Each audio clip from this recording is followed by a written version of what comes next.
My dear friend mister Donald Trump. समझ तो गए ही होंगे, एक बार फिर ट्रंप ने सीज फायर का क्रेडिट ले लिया है। अब ये खबर बता ही दी है तो शो शुरू करते हैं। हाय हेलो नमस्ते, मेरा नाम है प्रद्युम्न और शो का नाम है फंचायत। किस खबर ने दी टेंशन, किस खबर ने दी राहत, किसने किससे क्या कहा, कौन हुआ आहत, हर हफ्ते की खबरों का वीकली डोज देने मैं आ गया हूँ।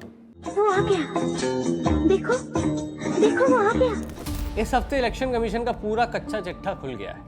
चोरी और सीनाजोरी वाले इलेक्शन कमीशन की राहुल गांधी जी ने पूरी कुंडली खोलकर रख दी है। ये सब राहुल गांधी ने प्रेस कॉन्फ्रेंस करके बताया। सबसे पहले तो मोदी भक्तों को प्रेस कॉन्फ्रेंस का मतलब बता दें, उन्हें पता नहीं होगा। जियान है आप। ये एक प्रक्रिया होती है जिसमें देश का जिम्मेदार नेता जनता के सवालों का जवाब देता है। पॉइंट टू बी नोटेड, जिम्मेदार नेता। यहाँ मोदी जी की बात ही नहीं हो रही है, वो तो वैसे भी जिम्मेदारी से भागते रहते हैं। गाड़ी स्टार्ट कर। खैर अब आते हैं असली खबर पर। Finally! गुरुवार को राहुल गांधी ने सबूतों के साथ मीडिया के सामने बीजेपी के कमीशन एजेंट इलेक्शन कमीशन की धज्जियां उड़ा दी।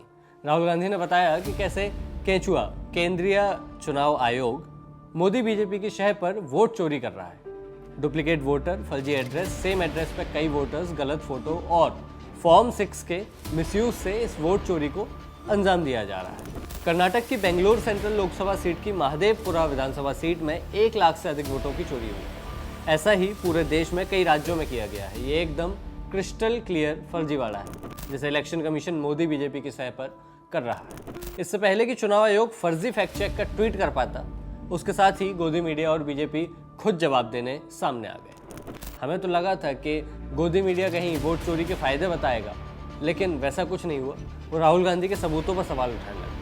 वही काम बीजेपी ने भी किया और वही काम चुनाव आयोग ने भी किया। आप क्रोनोलॉजी समझ लीजिए। बीजेपी, चुनाव आयोग और गोदी मीडिया मिलकर हमारे लोकतंत्र को चूना लगा रहे हैं। सबसे अजीब तो ये था कि इलेक्शन कमीशन जवाब देने की बजाय कहने लगा, खाओ माँ कसम।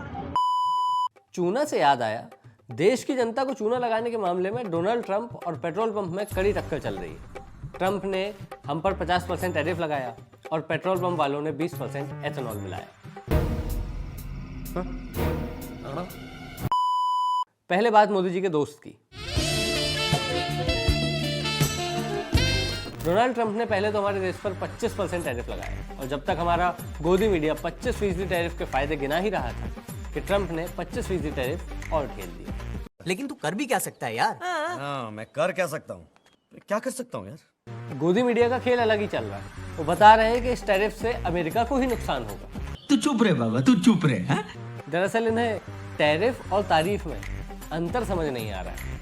तो सुनो, टैरिफ और तारीफ में उतना ही अंतर है जितना डोनाल्ड ट्रंप और बाकी इस टैरिफ से पूरा नुकसान हमारे ही देश का है। लेकिन आंखों पर अंधभक्ति का चश्मा हो तो देशभक्ति कैसे होगी। मुझे कुछ दिखाई नहीं दे रहा बाबा। वैसे 50% टैरिफ से मोदी भक्तों में काफी गुस्सा देखने को मिल रहा है। उनकी मांग है कि इसे राउंड फिगर में 56% कर दो, ताकि मोदी जी चुनाव प्रचार में इस उपलब्धि का भी इस्तेमाल कर सके। तू समझा?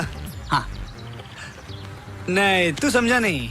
बाकी जाते जाते सांसद रवि किशन का जनहितों से जुड़ा ये सवाल देखिए, जो उन्होंने संसद में पूछा है। समोसा यहाँ चांदनी चौक पे सस्ता मिलता है और कहीं गोरखपुर में मिलता है तो गोल बाजार में अलग, हर जगह पे 5 स्टार होटल में उसका रेट ज्यादा हो जाता है। ये कैसे सांसद हैं जिन्हें समोसे के दाम की चिंता है, लेकिन ना तो यूथ के काम की चिंता है और ना देश के नाम की।